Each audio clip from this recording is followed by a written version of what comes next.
So now let's take a look at the solution for our third project, which covers conditionals. So there's several parts to this project, and we're going to be using several different techniques as we solve this. So once you create your class, add your comment, the first thing we need to do for this project is to create a constant. Then we're going to prompt the user for a year, and then we're going to prompt them to verify that they entered the correct year that they intended to enter. Once they do that, we're going to calculate how far away from the current year that year is, and then we're going to determine is the year they entered a leap year or not. So the first thing we're going to want to do is create a new Java project for this project. Depending on how your particular system is set up, you may have the option to create a new Java project, or you can select one from the options. We're going to call this project 3. And I'll also say project 3 year just to give me a little more information about what this is about. And I won't create a module, and we're ready to go. So I'm going to create a new class. I will call it project 3, and I'll have it automatically give me a main.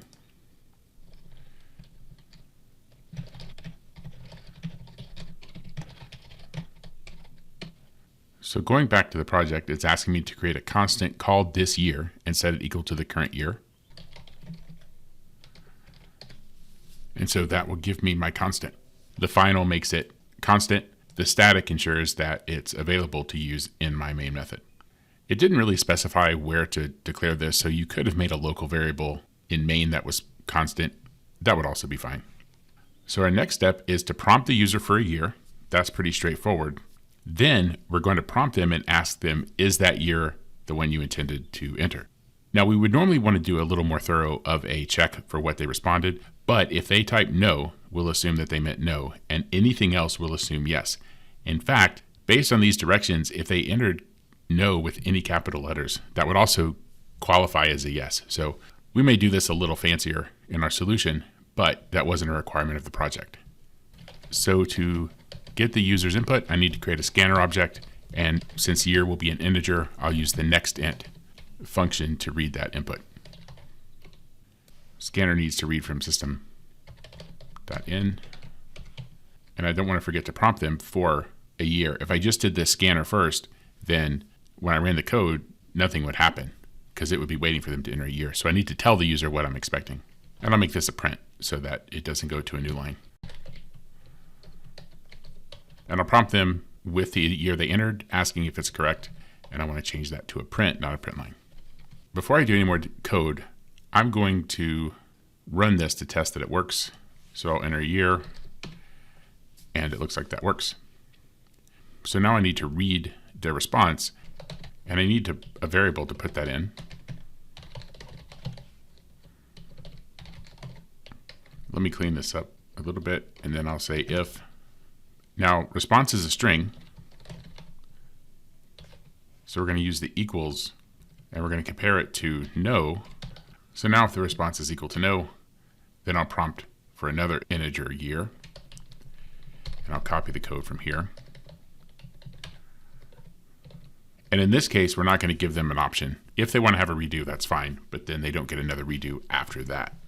One thing that may bother you here is we're not doing a capitalization check. So capital N, capital O would fail. Capital N, lowercase o would also fail. They have to enter lowercase no. If you want to change that, you can actually say response to uppercase or to lowercase. It actually doesn't really matter.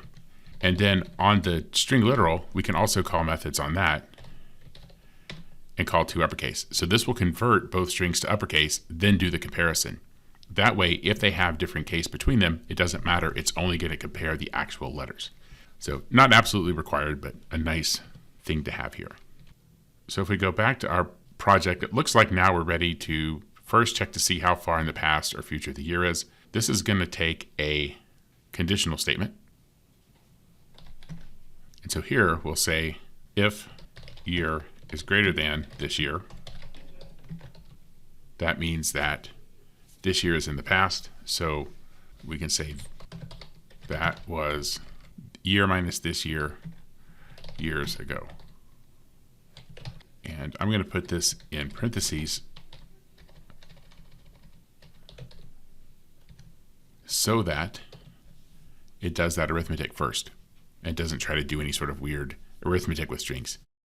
And you'll notice I had an error before. I think that those parentheses clear that out. Now, if it's not, we'll say that is however many years in the future. And we actually don't need that stuff on the side, so I'll expand it so that we can see the whole screen now. So I have a typo I need to fix. Now, if it's the current year, we're not supposed to print anything. So we don't actually need an else case here, because if either these two cases are mutually exclusive, and we don't want to put an else case because that would always print something, which we don't want. There is a case where we don't want to print anything, which would be the current year. So I think this part is done.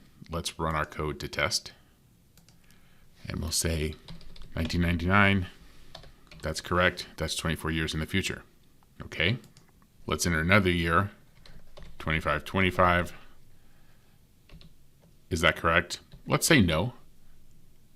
And now notice it says 502 years ago. And we also, you can see we were missing a space here.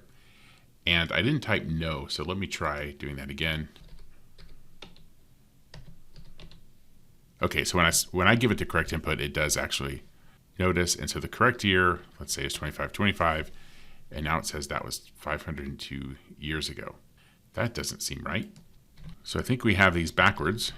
Oh, so if the year that we are looking for is less than year, then we want to say this year minus year. So it looks like I got my logic backwards, which is something that happens.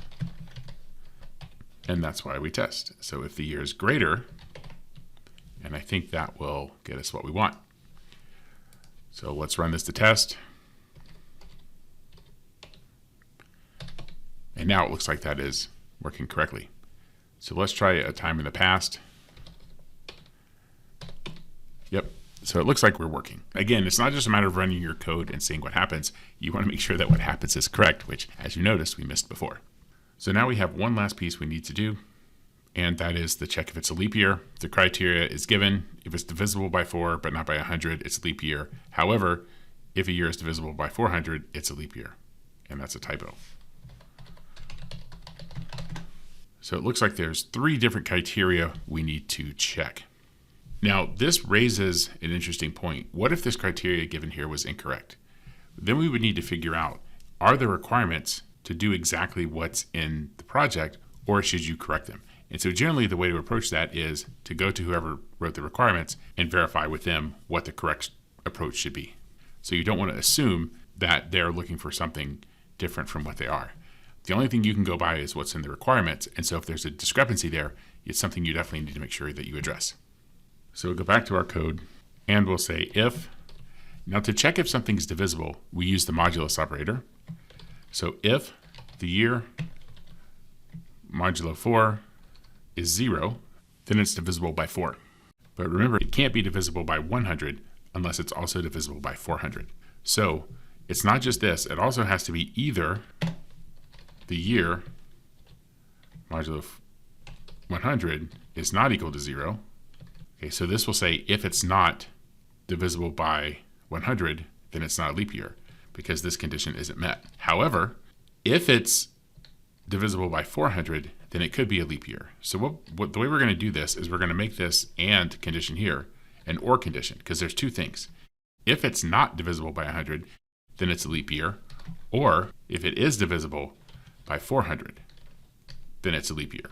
So hopefully you're able to track what's going on here. This checks to see if it's divisible by 4. That means it could be a leap year. Then there's one other condition we need to check that has 2 parts. It has to be divisible by 4, but it also has to either not be divisible by 100 or divisible by 400. Now, if it's not divisible by 100, that's a lot of years. But we don't have to add anything about it also being divisible by 4 because we have that here. These complicated compound conditional statements can be difficult to write. The key is to use parentheses to make things a little more clear. And so you can kind of see that here I have parentheses around this condition and also each part of the compound condition. Another thing you may want to do is use formatting. So here you can see that we have 2 conditions, this condition and this condition, and then this second condition is compound. So however you do the formatting is up to you, but you always want to make sure you're doing it in a way that you find it being clear. And so here we can say the year is a leap year.